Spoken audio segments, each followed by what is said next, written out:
Hi, my name is William, and I want to take a minute to talk about something that affects each and every one of us: surveillance.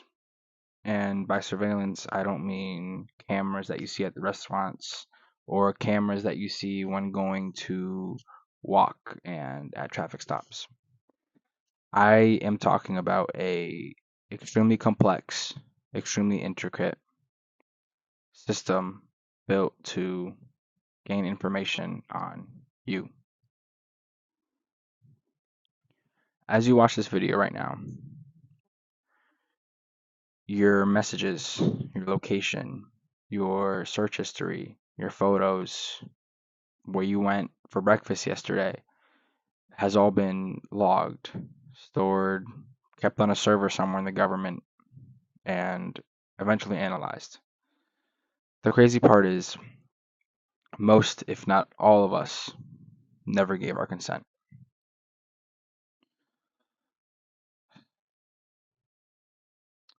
Now, this isn't a new development. It's been around for a long time. Everyone knows they're being watched by some entity, the government, someone else.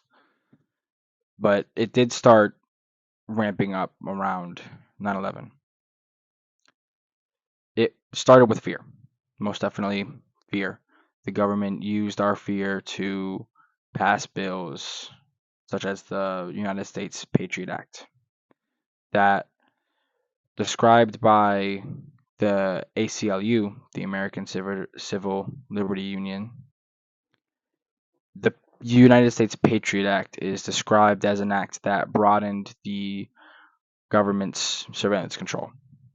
They had access to a lot less before and now have access to a lot more of our personal data. And this access is oftentimes not supervised. It's done without anyone knowing. Even then, it was largely hidden that anything was happening at all, even with the bill passed plain as day, until around 2013 by a man named Edward Snowden. Snowden, a former NSA CIA contractor, one day leaked documents from the United States government that would change how we see surveillance in the government forever.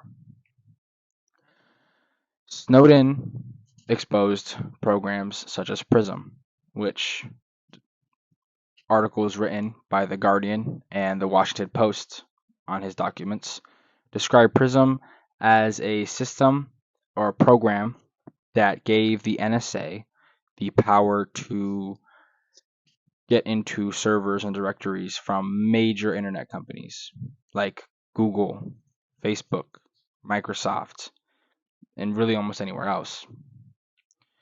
And the crazier part about that is the program acted kind of like a Google search for NSA agents. They could gain access to your messages, your photos, your emails, potentially anything about you that was ever on the internet by a simple Google search in their system. Then, afterwards, there was XKEYSCORE. Snowden described this as NASA's, well, one of NSA's widest reaching systems. It allowed their analysts to search through vast databases of nearly all online activity, not just Google, Apple, Microsoft, but essentially everywhere. It's kind of like Prism on steroids. It was Google souped up to find anything you ever wanted. More than browsing history, more than emails, essentially anything you did on your computer could be tracked. And not even just that, they could get into your cameras. This camera I'm recording on right now, I have no idea if an NSA agent is watching me make this video right now. There's no way to, because every company has a backdoor. that they had access to. The Intercept talks about this quite a lot on their document. Again, all of my resources and evidence will be in the description of this video. Every document that I have is there. And these programs were just part of the picture. The surveillance apparatus is quite literally woven into every single part of our lives, everywhere. On your phone, laptop, computer, cameras, iPad, what I'm working on right now. And it's all, a lot of things are tracked through metadata. It's quite literally best described as data about your data. Who you called, when you called them, and how long you talked for, and even your location when you made the call, like geodata. And while it might not be the content of the conversation, so not what you said, but in most cases, it's enough to piece together almost everything. And the NSA itself has actually came out and acknowledged in declassified documents that metadata can paint an extremely detailed picture of everything that happened, your life, your associations, and in a lot of cases, your habits. This is also detailed by the Office of the National Intelligence on Metadata, which again, in the description. Your smartphone is also a perfect example of a tracking device. One right here. It's constantly reporting mine, yours, everyone's location. And it's usually going back to home, or even nowadays, Snapchat, or Pokemon Go, which is kind of a crazy example, but that also is tracking your location and can be accessed by the NSA at any time.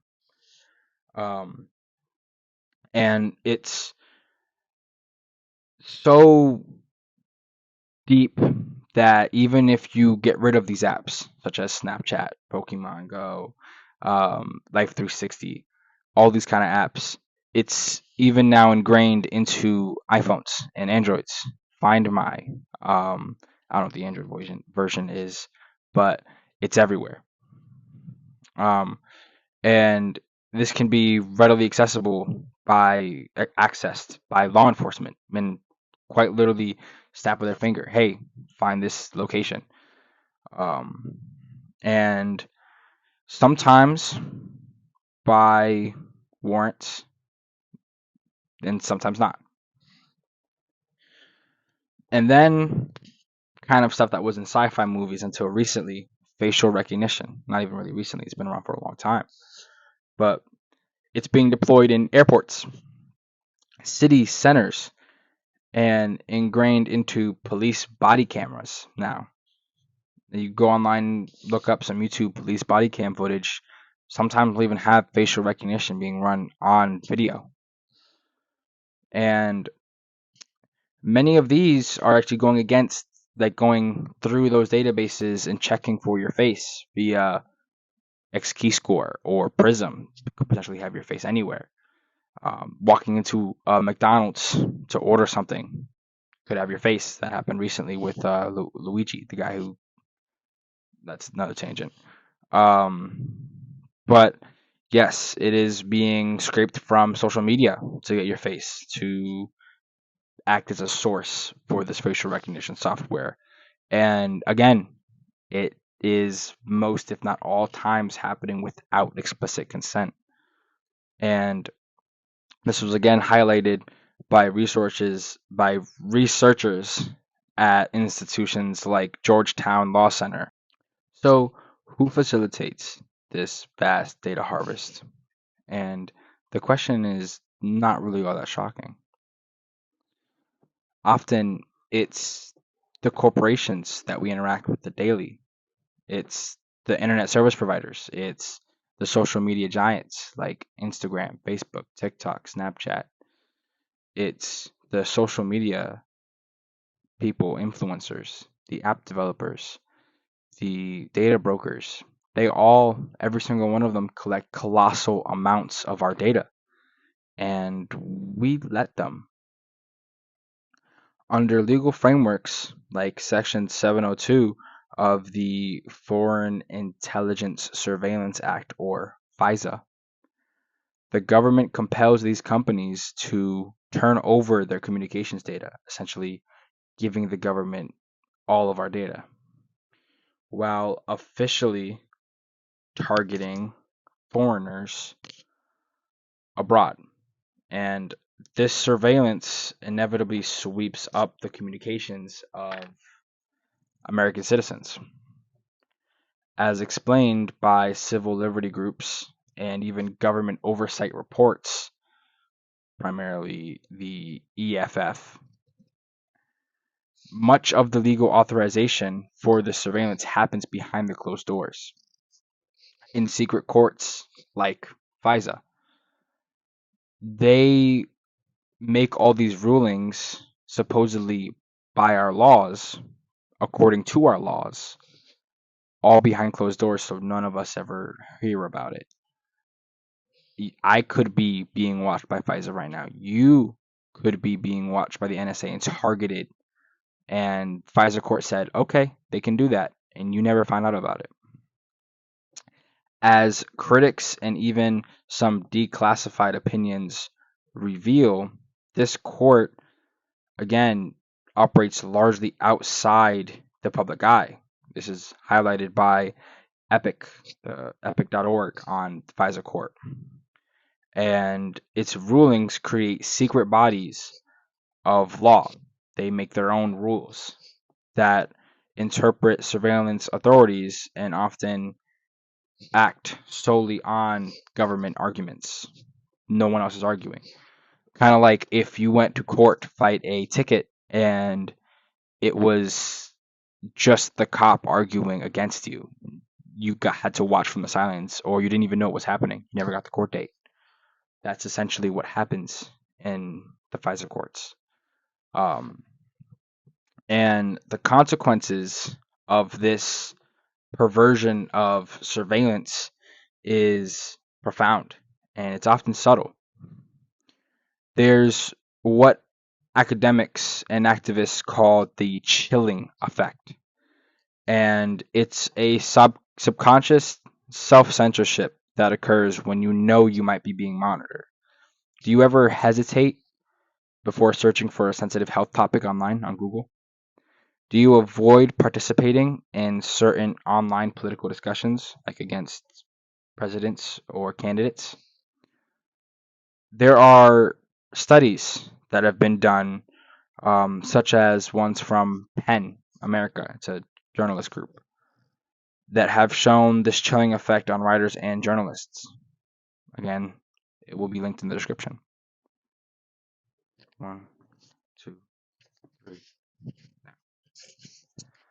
This chipping away at our intellectual freedom, at the private space needed for reflection and dissent, is a direct cost.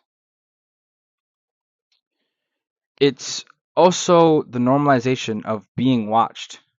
We've become accustomed to cameras on every corner, to apps demanding our location and access to our photo libraries, such as Snapchat and TikTok, to targeted advertisements that seem to know our desires the second we tell them to our peers. And we joke about it nowadays. This acceptance can dull our outrage and lower our expectation of privacy to the point where people don't even care anymore.